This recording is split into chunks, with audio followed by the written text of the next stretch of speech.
she stopped going to Snow Tube, Mount Shasta and Lassen, that kind of region, beautiful region. We were like 55-minute drive from Mount Shasta, like snow-capped mountains to ski and Snow Tube, or join us at our Christmas and New Year celebrations and Easter. That vanished into thin air. The indoctrination took place, and she tried to talk separately to me and Dad. And whenever she saw that it wasn't working, they filed to CPS May 29th, 2024. I didn't know about it. And June 3rd, a blonde 30 to 40 lady wearing midi black dress came as a solicitor, hiding her car in a leafage of our trees. In our rural, we have a long driveway. She hid her car. I never could see a car. She never produced any court paperwork, nor badge ID, no Ellie officer. She came alone and immediately started accusing me of being an emotional abuser because I did not affirm my daughter's male identity. This is textbook. This is textbook grooming and trafficking behavior. And now that what you're seeing here is they're using the power of the state to do this. Like when I was a kid, this whole this was not a thing. Were there? I mean, as I got older, you go and there were a couple of people that were transgender, but that was like one of 1,000, if that. Right? There weren't very many. But then when my daughter went to school, my oldest daughter went to school, like they tried to do that stuff in the school, and I was like, no, absolutely not. Like my daughter was like, she wanted to get top surgery, stuff like that. I'm like, she's complaining about the size of her chest. I said, no, you know what? We'll go to the gym. You'll strengthen your core muscles, and then you'll have to worry about. She was giving me all this kind of excuse, and I said, you know what? They might say that boys can have girl brains and girls have boy brains. That's not the way it works because you're still a boy. You're still a girl. It doesn't matter. You live the way that you're going to do and don't do something that you're going to regret as an adult. Because a kid, they don't know anything. But now what you're seeing them do is they target the children that are traumatized. And this is why you're seeing so many the mental health issues coming along with the kids that are involved in this, because they prey on them. And it is disgusting. It is predatory to no end. Like, I mean, I have no love for these people. And people, as far as I'm concerned, that do this, they need to go to prison. You're not helping anybody. You're taking advantage of them. No, absolutely not. I never was into politics. I was all into family and children. So I now regard myself being such a liberal, in the good meaning, parent that got trapped into this being gullible parent to trust. You see this charlatan, this doctor, right? That basically I entrusted my own mental health, because in 2023 I started seeing Sager myself for my anxiety, because I told you what we went through. It's like we're just gliding at the surf of my story being told, but we had we live all these years, moving places, selling properties, being apart with Dad, giving birth to this boy who also started to have behavioral issues because he saw his sister, negativity, screaming, swearing, raising her hand upon himself and both parents. So, but I so much wanted to make her happy that it never rose any suspicion that Marky Moo is basically an adult man, because my daughter left her. She was so much brainwashed. She left with Nelson. Her name is Nelson, the solicitor who came and took her.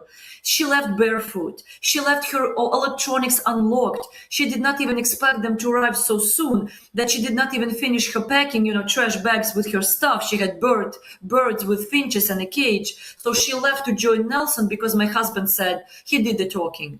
I had some health issues and I took my son and ran back into the back of the house, and he did the talking. She ran him like in circles, like, you're an abuser, you're an abuser, you're an abuser. And he says, I want to see the paperwork. And she never produced any paperwork. She said, we don't have to have any paperwork. But my daughter went with her. So he had Nelson call cops. 8 cops came to pick up one single child. And when the cop, who we're also suing right now because he lied in his report, we had 2 cameras recording the entire thing. He lied about me. I saw it like 6 months later in his report. So when he came to my terrorist to talk to me. He verified Nelson's identity. Only then my husband left the area where she was hanging out with my daughter, saying, I cannot legally drive you. The camera recorded the audio. You have to follow me till the end of the property. You know? And that we also entered as evidence. You have the video of this? Yes. Even across borders. These petitions are precedent-setting. They create a binding record. They demand accountability while representing reconciliation in action.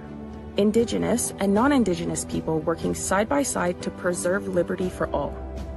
But we cannot do this alone. We need your help to keep this movement alive, to raise awareness and to build a legacy of justice for Indigenous women, for trafficking survivors, and for families everywhere.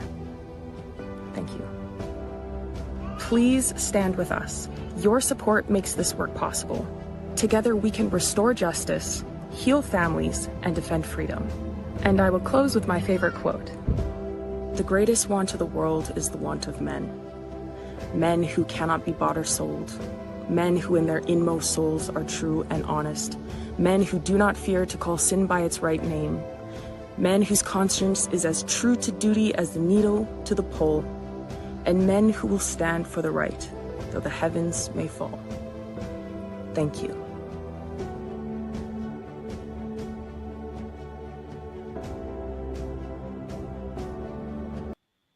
And welcome back. And so for anybody who wants to support the fight against the human trafficking, you can support at the donor box that you see here or the Give Send Go, or you can go to mypillow.com /cares and get some good products there to support. Or if you're watching on Rumble, Facebook, or Vocal, you can see links in the description for a bunch of different products.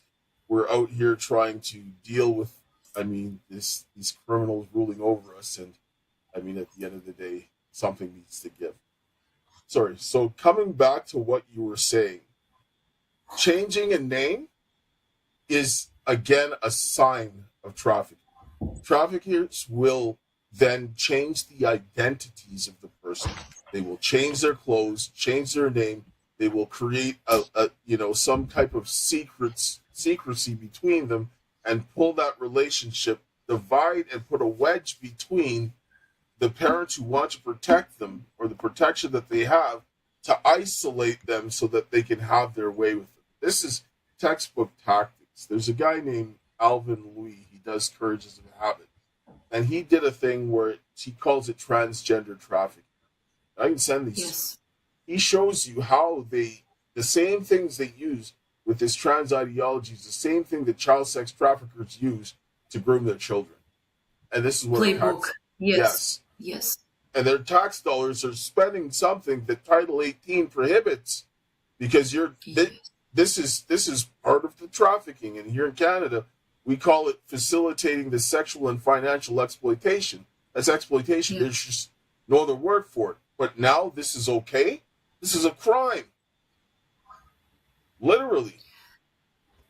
Dale, you don't know what happened next about CSEC and what they started to do. So whenever these 8 cops came, one of them, we are suing, verified Nelson's identity. My husband let go of them, both of them. He spoke with him briefly. He gave him my daughter's pills she was taken, and they left. She was escorted by 8 cop cars. We had detention hearing 2 within 70 hours, as it's supposed to be. Was horrible. No interpreters available, no mouth open. Judge Bigelow just substantiated everything without prior investigation, without prior calls. Nelson came and took her, and the horror started. Always 2 Gestapo supervisors at visits. Lots of dirt and slander poured upon us, judging us Ukrainians that completely drastic culture by the language, by the close smile I do. We don't normally show teeth when smiling. So they slandered me. Even mother came with a greeted everybody with a close smile. They were blackmailing us to use English, whereas it's our fundamental policy with my husband to use our native languages, Russian and Ukrainian. From day one, our both kids were born. That was condemned and judged. They ambushed us. They set us up every possible chance they could use, like at physical, any physical interaction, like child visits, anything, like even courts. Nothing happened. So they alienated her. They roomed her with her classmate because she identified as a male. They roomed a 15-year-old girl. You have to, okay, what people don't understand is that when people immigrate from other countries, they're vulnerable because oftentimes when they emigrate, they've left all of their familial connections at where they came from. So in your case, it's you and your husband and your family, like the children that you have, right? So outside of that, you really don't have a lot of connections. And this is where they will come in and isolate and go after people. This is why when people emigrate, they go after them and they threaten and coerce them because they're in a very fundamental different position than someone who was born here and has their family here and so forth and those connections. And I see this happening all the time. And it's predatory. It's disgusting. Thank you so much. Thank you, Dale. Thank you so much for saying that, because they knew. Sagar knew we had no family. First, we have no family. Second, our community of Ukrainians is so much limited. They knew what they were coming after. And I know at least 4 other transgender case among, state involving cases in America, post-Soviet cases. So of course, we didn't know how to behave in CPS involved situations. Of course, we, so to say, behaved incorrectly. We let them in. I don't remember letting Nelson in, but she was in our property because my husband was working upstairs as a remote IT guy. He had a conference call. My daughter was in her bedroom, so I went to talk to Nelson, and I immediately, whenever I heard the word CPS, it was the worst day of my life, literally. I developed a physical reaction. I had postpartum issues. I needed to go to the bathroom like every couple of seconds. It was like immediate, like blow. So I don't remember. It was like my mind froze. I was like cold shower, and I went to call my husband, and he wasn't responding naturally. He was busy having a conference meeting. So upon returning, Nelson was already in the home, so he got her out. He said, our kids should not be part of it. Let's go out. And I don't remember. But then upon entering in our daughter's bedroom, because remember, she left barefoot. She left her room unattended. So I go and I look at the computer, and then the Discord communication is running live. And I see Marky Moo with an impression that there is more than one person instructing her first to better file an emotional abuse for your parents, to better dig a grave for your parents, to better leave the home and probably get child trafficked. He sounded like a well-trained either CPS agent or a predator. His language did not sound like a slang of a 17-year-old autistic boy from Kansas. They end up getting a lot of people to do this that will come on and pose as children, or use them as proxies so you don't know who you're talking to. This is very common. And so the police, when you went to go call your husband, went in and got your daughter? Is this what happened?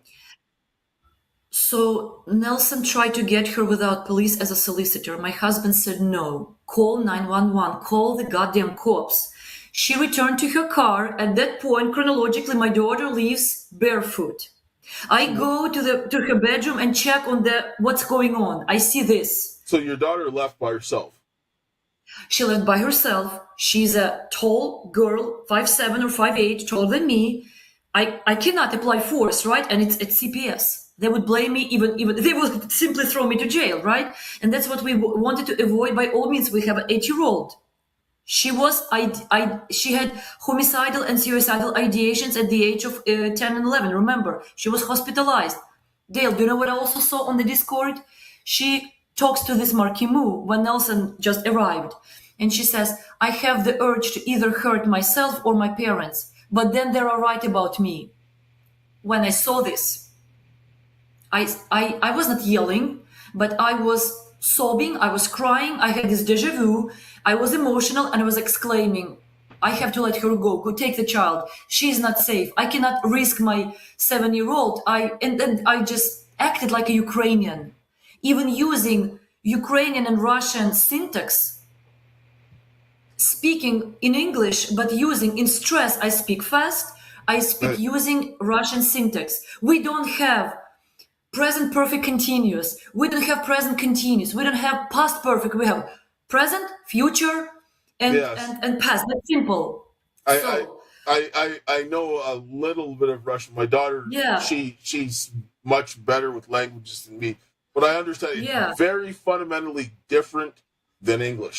Fundamentally, Dale, fundamentally. So whenever I said to this horrible, crappy Ellie officer, I am not, I was basically pouring out my all these years what I went through and this betrayal that I'm just seeing on the screen, right? My child stabbing me in the back.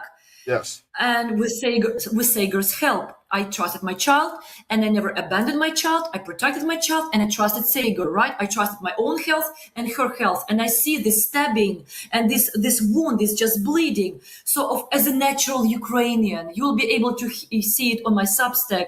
If you log on, it's called Ukrainian Mothers Fight for Her Daughter. Everyone is welcome to join my Substack. And there is a Ukrainian differences with Americans, like all those things, smiles, pitch of talking, of reacting on conflict, everything is right there. So I was saying, I haven't been able to recognize this person because this is not my child with this trans ideology. I Yes. did not use, I have been able, I'm just so blown, I'm crushed by this betrayal. So I not yelled, but I exclaimed, I don't recognize this person because it's just blood pouring. Yes. All these years.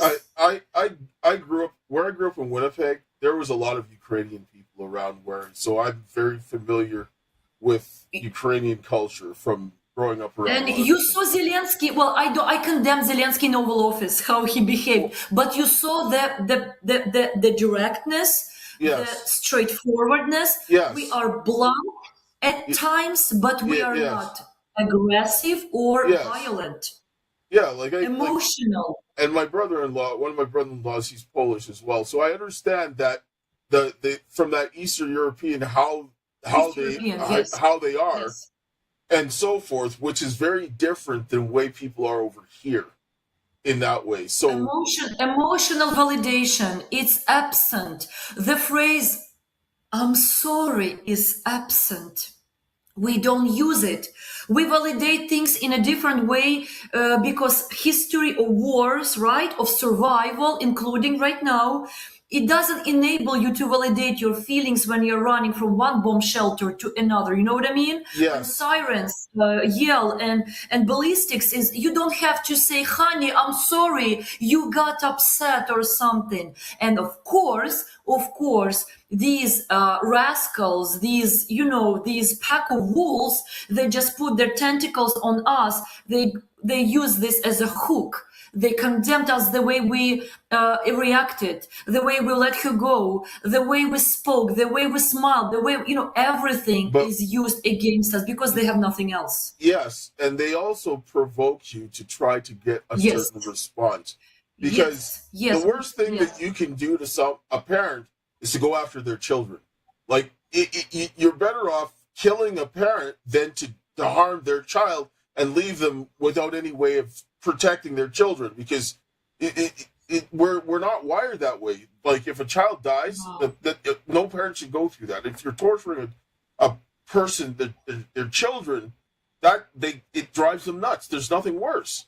And so they go after, use the thing that will harm the parents the most. And then if you get upset, then they'll be like, you see, they're violent. Yeah. They're aggressive. Exactly. This. I just don't know how they. I'm just going back with my visual memory to this courthouse. It's just ridiculous. These men, old men, my daughter's youth council, Mike Horan, wearing these serious faces, these costumes, these suits, and these briefcases. And they call my daughter a male name and he and son. They alienate her. They blocked our communication a month later because we were sending her on Google Chat. It's a family Google Chat me and my husband used with her, for food questions, for other questions, even when she was in our care. And he blocked, and the judge rubber stamped everything. When we tried to get her out of that rooming with her classmate whose mother owns a daycare, it's a professional glitter unicorn home. They pack their children, California maximum amount of 6, with severe mental health trauma. So they pump money out of nowhere, and then they put this trans kid. They thought it was Bob your business, like everything was settled, but Ukrainians fought back. We hired 3 attorneys. We eventually fired all of them because they went after our back. They went to work with judge, with her counsel. It was the major betrayal. I'm still haven't recovered. We spent $180K for expert and travel cost. Almost 300,000 with our Cigna insurance onto a BNI treatment center just to get her out of that glitter foster care. It's a facility that never worked with us for our money. I'm going to explain. Okay, my oldest daughter that you saw that was on the video that we had there, she was in Child and Family Services like when she was little. They took her and she got molested. And I lost all parental rights, and then I got them back. Like, I was just like, I'm not giving up. And they told me in the court that I was going to lose. My lawyer told me that I was going to lose. And I remember that day as clear as day. I got up in the courtroom, I said over my dead body, and I walked out. And everybody, you could hear like a pin drop because people were like, what? And so I went and I downloaded the whole Child and Family Service Act. I read it, and then what I did was, in one day, I went to the media, I went to a bunch of the elected officials, I went to all these people, and then everybody saw who got what, and then I got a call. By the time I got home, like 30 minutes later, from the area director of Child and Family Services, and he was like, well, what do you want to happen with your kid? I was like, don't move her anywhere. We said there's a court hearing because it's supposed to be due process and all this stuff, and they quickly changed their tune. And the way the Child and Family Services works, the CPS, they're run like a cartel. And they're no different that I see now than they were then. And the only thing that's going to stop these people en masse is when they get a lot of pressure from the people. But it has to come all at once, because some people they'll let through if they jump through the hoops to get their children back. But most people, this won't happen to you. It's to give you false hope, and then to play their game. And then they wear you out, and the process is punishment. This is where people have to just sit down and say enough, right? Sure, go to court and so forth. Don't get me wrong. But you have to change the way the game is played, because you know who protects the judges? The elected officials. The elected officials are the ones who are supposed to be impeaching the judges and disciplining them when they're getting out of line, and they're allowing them to do this. So this is where people need to start doing this, and then using the media to expose them. But a lot of people in the media don't want to talk about this, so the people have to start using the grassroots and the smaller podcasters and so forth that are willing to talk about these issues to get this information out, because they need accountability, because they're not going to do it for themselves. Yes. And I hear about this and I get very angry because these guys are doing this over and over again, and I see it happening time and time again. This is they're trafficking our kids, and we're paying them to do it. Listen, they just pointed out in their disposition report. So they took her June 3rd. June 4th, Sager sends a referral to gender-affirming clinic in Chico, California called Stonewall. What? The following day, she sends the referral to a... You have all these documents? You have this document? I do. I have DSL, delivered service logs. They're idiots. They're brainless idiots because the judge delays the case. She's a queen of delaying, right? She's queen of due process, which is none.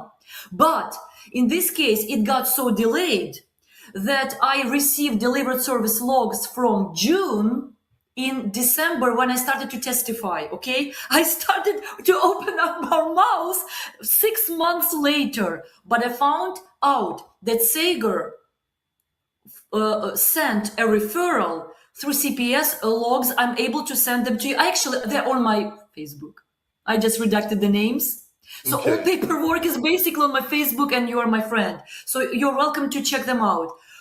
Also, in disposition report dated August 15th, August, the mother of her classmate, I had cell phone because they had when the play dates, and now she wants to be my daughter's mother. She says, I desire to adopt her out. And I'm reading it in August 2024, 2 years ago. So then we had some positive visits in community, and my daughter started to leak a lot of information what's really going on in that foster care. I mean, she self-harmed at least twice, documented. She sleeps with the same classmate. The caregiver, the male caregiver, like her husband, is a school board member of the school that finances the same school. He is crony with the principal who socially transitioned my daughter. He owes tons of money. He packed his home with 6 severely mental children. He owed 120. We were able to track because I had her cell phone number. We got the house report. Now, this year's update, it's 155 owned money for the house where my daughter is, and the house is due to foreclosure. Oh, jeez. That's what's happening in Shasta County. That's what's happening. Oh my! This is My daughter left virgin, 15 years of complete age on June 3rd. I'm able to receive, and I have those claims of Cigna, that she started to be prescribed combined birth control in September by the Chico midwife Alexandra Watts, a lesbian from Chico. That's not even a legal consent, age consent for sex in California. So that's still under 16. She is in October. Her 16th birthday is beginning of October. She'll be 18 this October. And last April, she took a pregnancy test. Left virgin. I don't know. That's what's happening. The judge removed all non-existent allegations of emotional abuse. February 3rd, 2024, she kept the custody of our daughter, and she said, oh, because the child has BPD and the child is incomparable, let's move the child to a facility. But they kicked the child out for our $300,000. She still went back to these glitters. We waited for nothing the entire summer.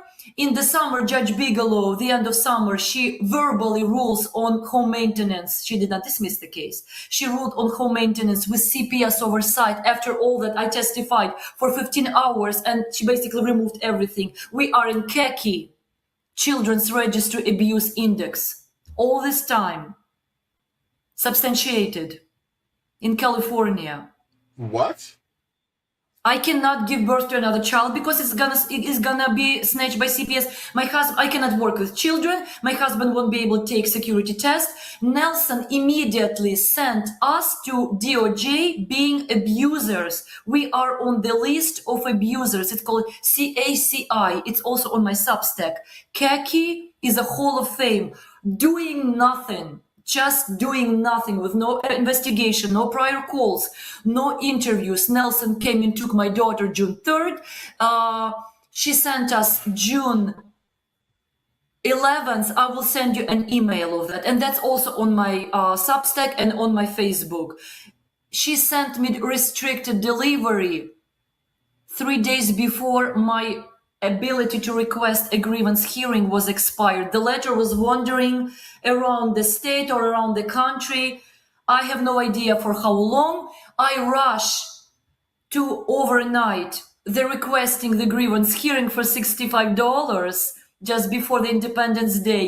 And CPS in Shasta County still rejects my grievance hearing, saying, your case is still open. And their attorney does the same thing this year. That's what they do. That's what they do, Dale. Yes, they That's do. what we went through. But this is what people, there's alternative to dealing with this, and we'll discuss some of this after we're done here. But this is like this. Hearing this is the kind of stuff that makes my blood boil, because you can't allow this to happen, because it will continue to happen. And people like to turn around and say, "Oh, well, it's just," they automatically think that somebody did wrong. But you have to understand that they've done statistics on this. 83% of the time 83. that CPS takes a child, they have no cause right off the bat. So why are you doing this if you're at right off the bat, 83% of the time you're wrong? Right? Exactly. So why is this? This is why we have to start disincentivizing the taking of children, because there's too much money being made on this, and it just needs to stop. Okay, we're running up here on time, but I mean, we can come back again and do this again, which I would like to, but just... I can just close it that we basically were forced out of state. We ran away to hide in Florida. We just lost the custody forever a month ago. The judge violates all due process, all court paper process, court, everything she violates. She delays, and now she wants us to probably be TPR'd, and she denied us virtual appearance. So she ordered us to appear May 15th. She definitely gagged us. We don't effing care. We are looking for civil rights attorney to join our team. I am completely removing my pixelated face. I am Alexandra. I'm legal Ukrainian, and I'm not gonna stop fighting. That's my and my husband position. Never. All right. So how can people reach you, and how can they find you, help you? Well, I'm let's dwell us on my Substack. It's called Ukrainian Mothers Fight for her daughter on Substack, and I am on X. It's called, how am I called? Ukrainian Honey Badger Ellie Mom. Ellie is in inverted commas, but Substack is number one. If they want, they can, reach out through yourself. I don't mind. People, we need to stop this. We did not come to this country for this. Legally, paying taxes from day one, following all the rules, law-abiding, honest immigrant Ukrainians that just simply didn't want to castrate, sterilize, and mutilate our daughter, that simply wanted to preserve their family, her healthy body organs, and have grandchildren as normal people do. That's all we are being crucified for. Stand up, rise up, and claim your rights back. Yes. The time has come. Yes, it is. I'm going to close here with a prayer, because we need a lot of this, because this the country's lost their way. This is ridiculous. Yes. Heavenly Father, Lord, we thank you for this day. We thank you for your love, grace, and mercy. And Father, this day, Lord, you see this situation here with Alexandra and her daughter and her family. Lord, I ask of you this day to work it out and to deliver her daughter from this wicked evilness. And Father, I ask of you this day to watch over all the other children that are being suffering in this wicked, evil situation, and bring the men and the women to come together to rebuild our families, our churches, our community, our nation, that we can stop this evil wickedness, Lord, that we see going on, and that these people will be brought to justice, is my prayer in Jesus' name. Amen. All right. Thank you guys all for coming, and thank you, Alexandra. We'll see you guys again the next time. God bless. Thank you.